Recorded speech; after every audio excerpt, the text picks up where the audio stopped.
my God, ang lamig. Ito yung binili ko guys kahapon. So, ukay-ukay, nilabhan ko na. Naglalaba nga sana ako ngayon. Kaya lang, tinanghali na ako ng gising. So, magtutupi na lang ako. Ito yung mga itutupi ko. Tsaka, katapos niyan, mag-workout ako ng konti. Tapos, linis ng bahay. Lilinis din ako guys doon sa labas kasi nung nakaraang araw lakas ng hangin. So, nagliparan yung mga nilagay ko doon sa labas. Yung mga bote ng tubig, mga bote ng soft drinks ko, ililigpit ko. Ibebenta natin para magkapera tayo. May pera tayo sa bagong taon. Benta tayo ng kalakal. Yan, tingnan ko. Tingnan natin.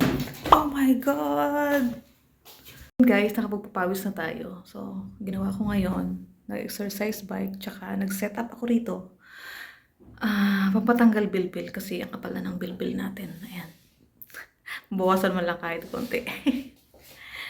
So, sarap sa pakiramdam. Nakapagpapawis, feeling ko healthy na ako. Ayan, so rest muna tayo saglit kasi mamaya magluto na tayo. At saka may gagawin pa. Marami akong gagawin. Magbabalit ako ng bedsheet, tsaka maglinis ako ng kusina.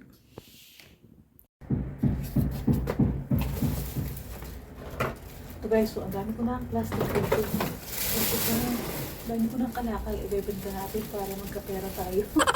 May panganda tayo sa New Year. Sayang din naman kasi.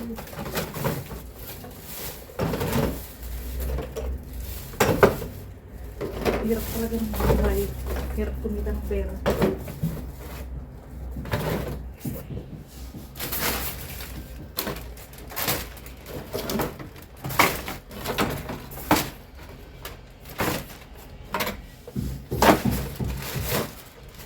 Ayan. Dahil ko na naipong plastic. Linis na rin ako ng konti dito guys sa labas. Sa labas ng kitchen. Dito yung mga basura ko, di ko pa natatapon. Mamayang gabi ko itatapon. Kasi mas maganda magtapon sa gabi. Walang nakakita, walang istorbo.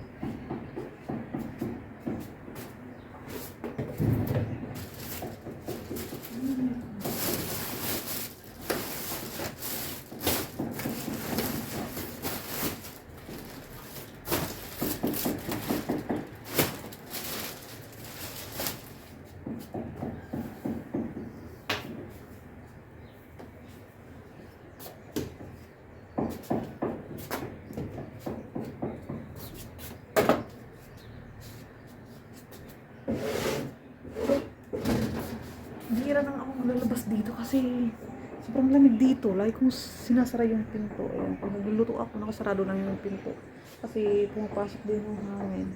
So, alam mo naman tayo, takot sa lamig. Papalit na rin pala ako ng bedsheet. So, kasi ano na, almost 1 week na rin. So, ayan, wait lang. Hindi ko maabot. Pinaarawan ko na rin yung mga una namin tsaka mga kumot para matanggal yung mga pawis-pawis. So, magpawalis na lang ako dito tsaka pagmamap. Yun na lang.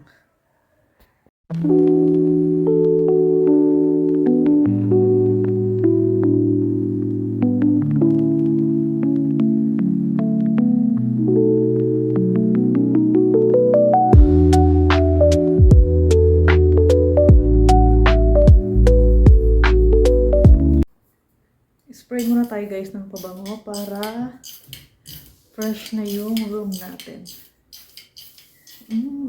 Di na amoy pawis. May ano na freshener.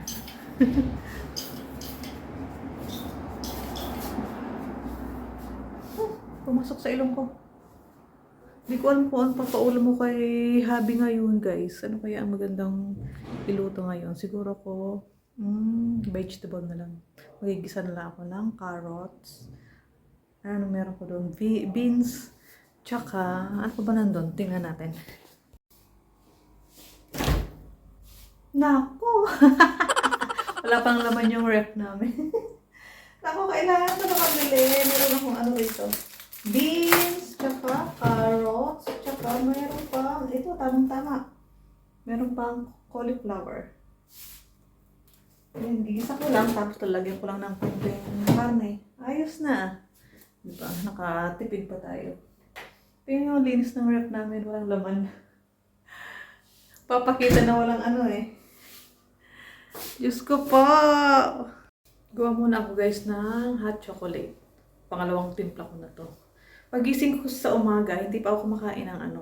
Hindi ako kumakain ng tinapay. Ang iniinom ko lang, hot chocolate, mainit lang muna. Tapos maya-maya lang paglinis na ako ng konti, nakapagkilos-kilos na.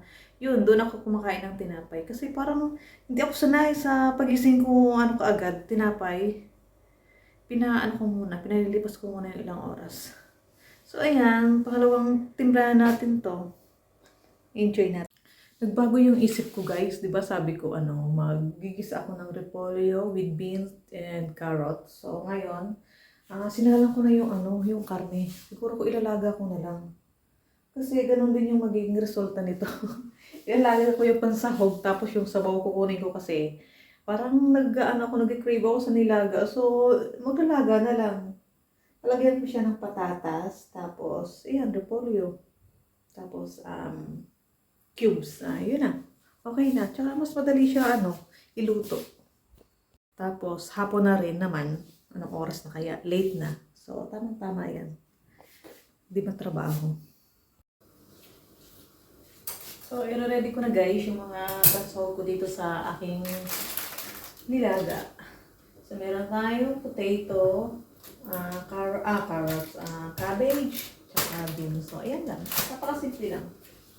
And then, hinihiwain ko na rin yung onion. Grabe, ang lalaki ng sibuyas talaga rito. Hinihiwa ko pa to, 4 na gamitan ko to. Minsan 2 lang, minsan inaapat ko. Depende sa iluluto.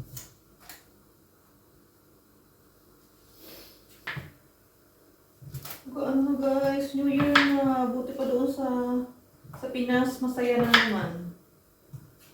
Dito, di ko alam kung anong ganap namin sa New Year. Siguro, dito lang kami sa bahay. Hindi mo kayo maghahanda. Or, di ko alam. Di ko pa tatanong si Jackie kung saan kami. Bahala na. Luto na pala guys ang ating nilaga. Ayan siya. Medyo nag-violet nga lang yung sabaw kasi yung nilagay kong repolyo, yung violet. So, wala akong nahanap na white cabbage. And then, pinagprito ko siya ng isang pork chop kasi baka hindi siya kumain yan. May sabaw kasi. Hindi sila mahilig sa may sabaw. So, yan na lang ang kainin niya. So, ayan. Tapos na ang ating trabaho ngayon. Naliliitan ako guys dito sa table namin. Which is maliit naman talaga. Gusto kong ilipat yung table doon sa sa dining kasi wala naman. Di naman ginagamit yun eh. Medyo malaki yun, pang yata yung pang-apatan. So, ito talaga maliit. So, pag pinatungan ko ng mga pinamili ko, yung mga biskuit, ayan, wala na kami magpwestuhan. So, baka bukas, ilipat ko yun dito. Alam nyo guys, yung apartment namin dito, 4 bedrooms. Pero, nabanggit ko na to sa unang vlog ko. Pero alam nyo guys, natutulog kami dito sa sala. So wala nang pag-aalaman trip namin to. Hindi kasi nung unang bagong lipat namin dito kami natulog. Kasi sabi ko parang natatakot ako dyan sa mga kwarto. So parang nasanay na kami rito. Sabi naman ni Habi, doon tayo sa sa kwarto lumipat. Sabi ko, wag na, dito na lang. Parang nasanay na talaga ako rito. Dito ako komportable. Parang doon, feeling ko hindi ako makakatulog. Promise. Kaya eto, nandito kami sa may sala.